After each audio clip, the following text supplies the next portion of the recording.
Hi everyone and welcome to Glow Joey, where I'll be getting my life together and you can join me for the ride. Today we'll be exploring my absolute favourite project management tool, Notion. Whether you're just starting out or you've already been exploring Notion, this tutorial is completely beginner friendly. In just 20 minutes time, you'll know exactly how to stay in control of your finances with a fully personalised budget tracker. So grab your laptop, get comfortable and let's dive in. So you're going to start by getting your new page on Notion, give it a title, and this will be what comes up in the page finder. So I've called it 2025 Budget Tracker, and then I've also got two pages I'm creating. One is year by months, and the next one is going to be templates.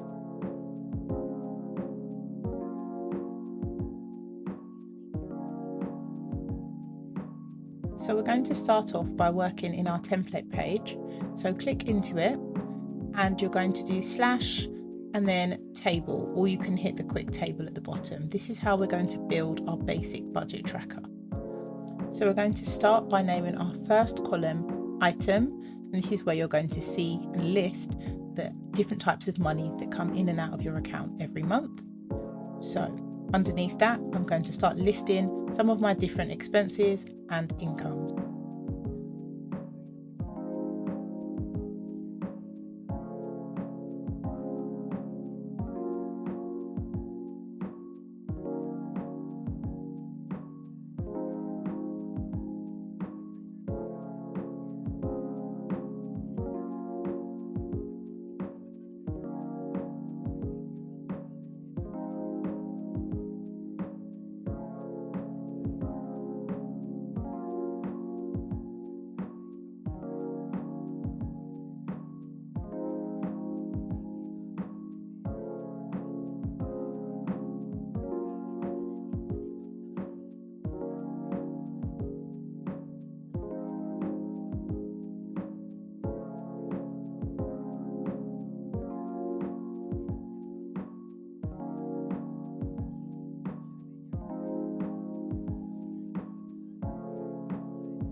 So once you've listed your different sources of money, we are going to go ahead and create a new column, and that is going to help us organise the information on our budget tracker.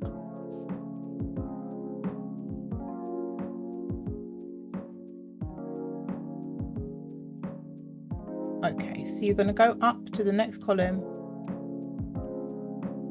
Okay, so we're going to go up to the next column, hit the plus and create our next thing that we're sorting by. So what's the most important thing after what the bill is? It's obviously how much it costs. So you can set your currency, select the properties that you want and name it, and then go ahead and start listing how much each of these items costs you each month.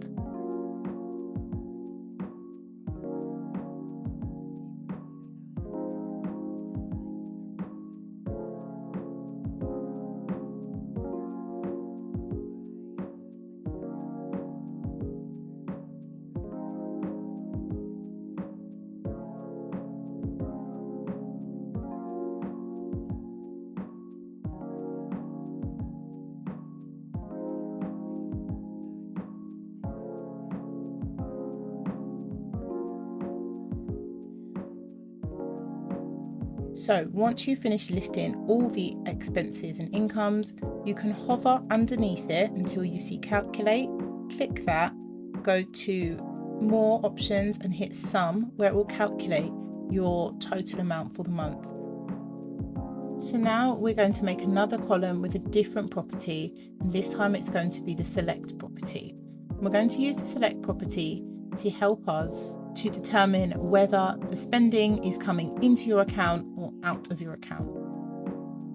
So we are going to set the different categories under our in and out properties, and they are going to be incoming and outgoing, and you do that just by hitting the options item just down there. And then you can set each expense to determine whether it's coming in or coming out of your account.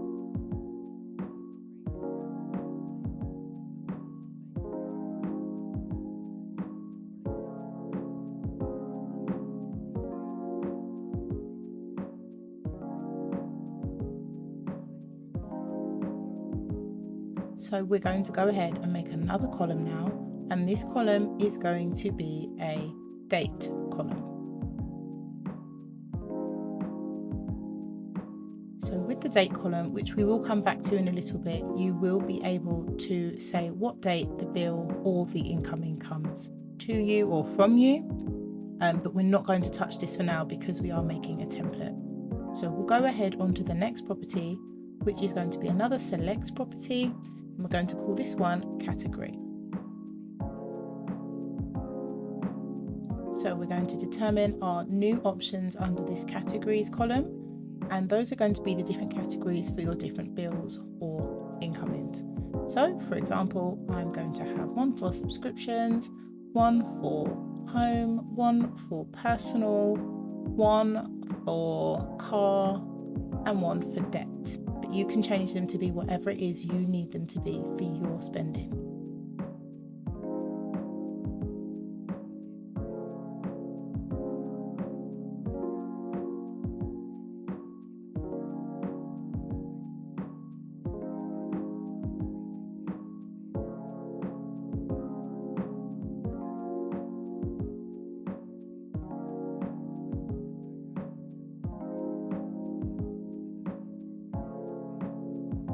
So once you've set the names for all your different categories, you can go ahead and allocate each different expense to one of the categories. And this is going to be really helpful organising your money later on in the video.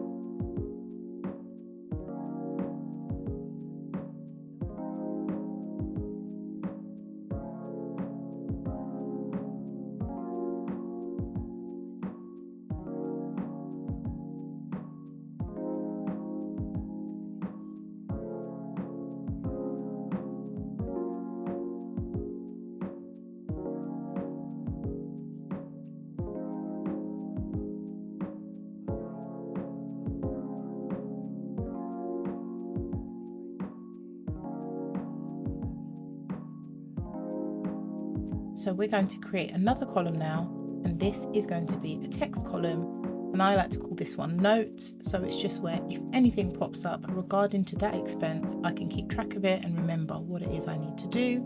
I'm going to make an additional column, and this is going to be links to which account.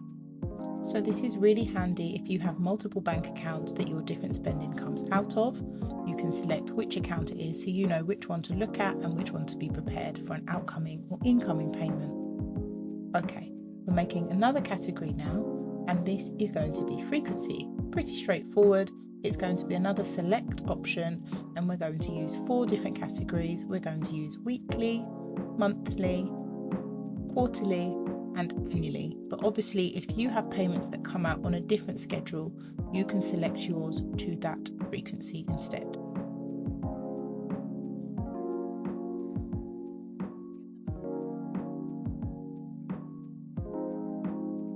So you can go ahead and allocate the frequency to each of the expenses as well.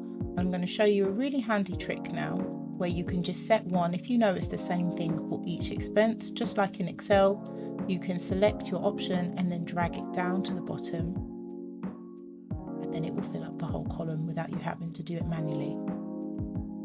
A lot of Notion's controls are very intuitive if you know how to use Excel. So similarly, you can reduce the width of your columns to shrink it to the width of what's inside them by double clicking on the barrier, and it will shrink that, and I've done that so I can make my next category. Okay, so another column now, and we're going to use a different property, and this time it's going to be checkbox. So our checkbox property is really helpful, and it's going to help us when it comes to organising our expenses later on in the video. So you can go ahead and toggle checked or not checked to indicate what is urgent or not urgent in your expenses. Okay, we're going to make another category now, and it's going to be another select box. And this select box we are going to call account leaving. And that's just going to help you to indicate what bank account your payment is coming out of if you do pay your expenses out of more than one account. So then in the select boxes, you can indicate the different banks that you use so that you can allocate your expenses to a set account. Obviously, if you only use one bank account, this option is not necessary for you. Okay, so now I'm adding minuses to all the amounts that are debits from my account instead of into my account. And that's just going to help that calculation sum at the bottom be an accurate reflection of what I'm actually working with at the end of the month, taking into account both income and expenditure. So I find this is a really helpful way to do things, but if you don't want to do this, you could either choose to not include your salary or income onto this form and just have expenses, or do another trick with filters, which I'll show you later in the video.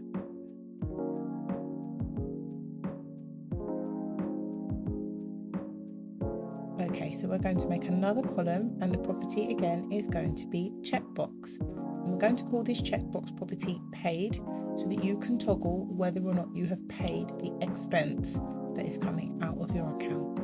Again, this is going to be really handy when we learn how to use filters later on in the video.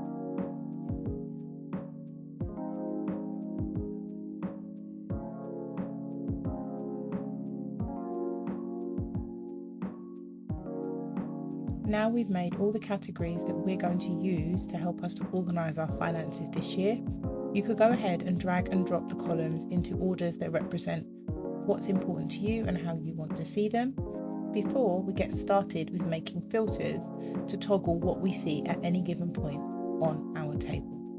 So next to the table at the top, we are going to create a new sheet, and each sheet we are going to name it a different category that we made the columns of earlier in the video.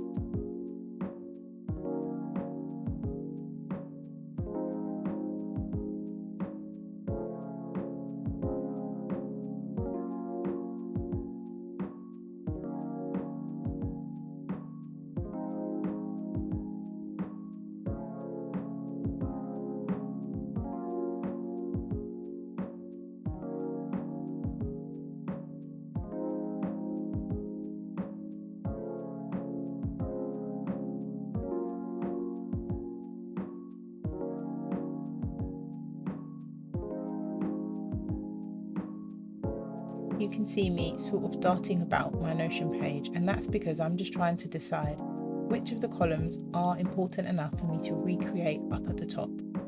So now that I've decided that in and out, urgent and category are the columns that I want to see, I can start using filters to organise them. To access filters, you need to hit the three little lines in the top right corner of your page, and you can select which category you want to see prioritised when you open that view. So for example, with my checkbox pages, I can click I only want to see incoming or expenses, and it will show me just those amounts. And then I can go and hide the pages that I don't want to see on this view. So you can go down to hide in view, and it will just collapse that column so that you no longer see it, so that when you click on in and out, you're only seeing the prioritised information for that page.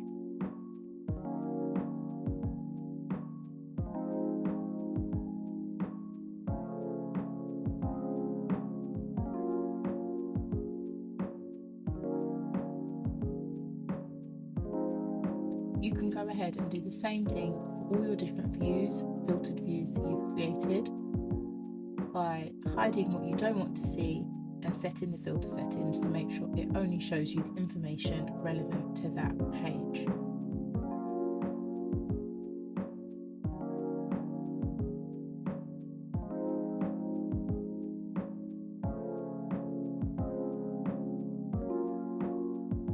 When you create a new view in a table, you have lots of options.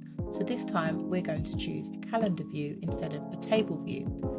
And the calendar view just means that once you've input your date into your due date, remember I said that would be coming in handy later. Once you've put those dates into your calendar, they will then pop up on the calendar so that you can see a month by month view, and you can also change that by week and day as well.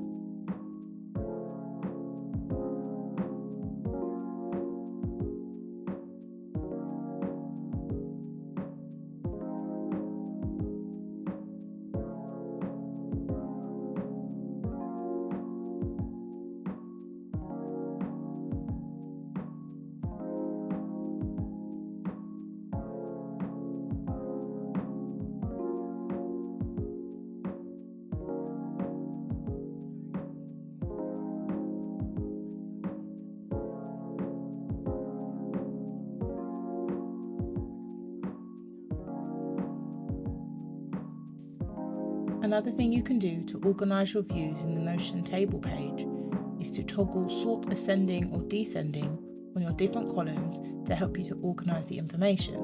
For example, you might want to see which of your due dates is coming up the soonest, or you might want your expense amount to be sorted in order from smallest to largest, or vice versa.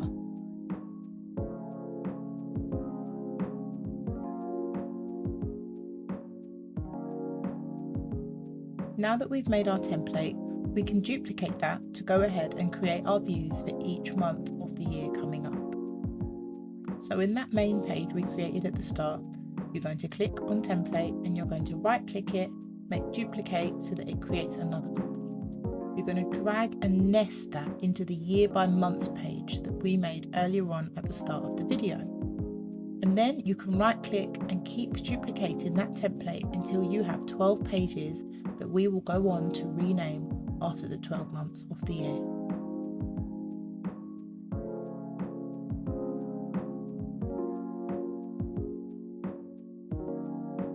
There you have it. Hopefully you were able to follow along with this video to create your own 2025 budget tracker that's going to help you stay on track of your finances and know what to expect for the year ahead. Obviously, once you get used to these systems that Notion needs to create this budget tracker, you can customize the budget tracker to make it whatever you need by simply adding more columns and pages and toggling different views. I hope you found these tips helpful and that you're feeling inspired to level up your organisation game with me this year. Whether you're building your ultimate productivity hub, managing a team, or just keeping track of life's chaos, Notion has so much to offer, and we've only just scratched the surface. If you've enjoyed this video, make sure to give it a thumbs up. It really helps the channel grow and lets me know what kind of content you want more of. And don't forget to hit that subscribe button and turn on the notification bell so you never miss out on future tutorials, templates, or hacks. I'd also love to hear from you. What's your favourite Notion feature or something you're excited to try? Drop a comment below and let's start a conversation. Thanks for watching, and I'll see you in the next video. Until then, happy planning!